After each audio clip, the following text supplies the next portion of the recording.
কেবল পাতার শব্দে আমি কাল জেগেছি সন্ত্রাসে।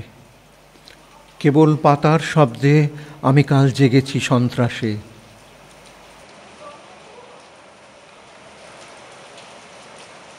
এ কি ঘুম, এ কি আত্মবিস্মরণ?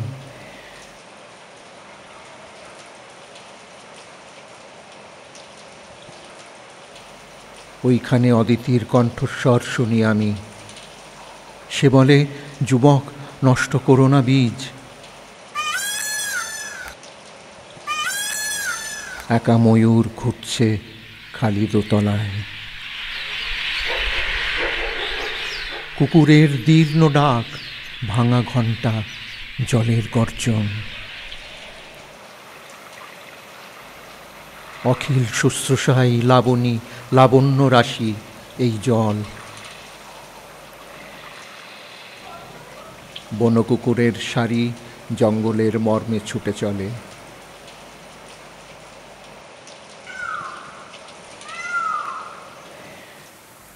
আফিম, জলের শব্দ। দেবী তুমি, জানো তুমি, তুমিই জানালা।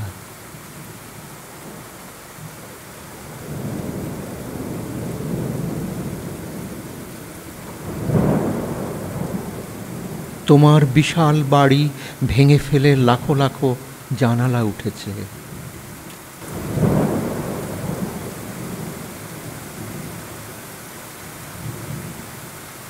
হস্তচালিত প্রাণ তাঁত, সেই আধো জাগ্রত মেশিন লুম আমাদের হুররে।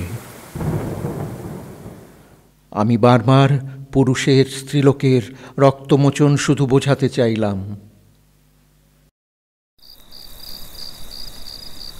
হে রাত্রি, আধার মত, এসো কিছুক্ষণ নক্ষত্রের দেখাশোনা করি।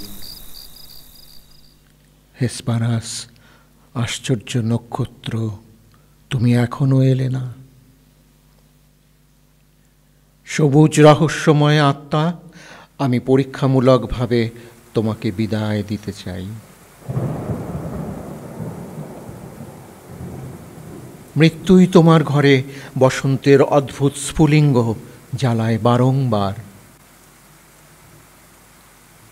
প্রিয় হে, সবুজ ফল, কীটে নষ্ট হও, তবু তোমাকে কঠিন হতে দেব না আমার প্রতারণা এই। স্পষ্ট মনে পড়ে আমার পানীয় ছিল সারাৎসার। পৃথিবীকে ভরাট লেবুর মতো মনে হয়েছিল।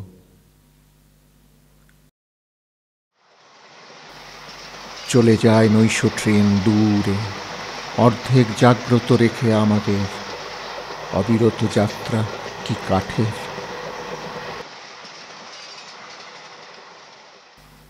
কালো কাঠে ধোঁয়ার উচ্চারণে নিয়ে চলো।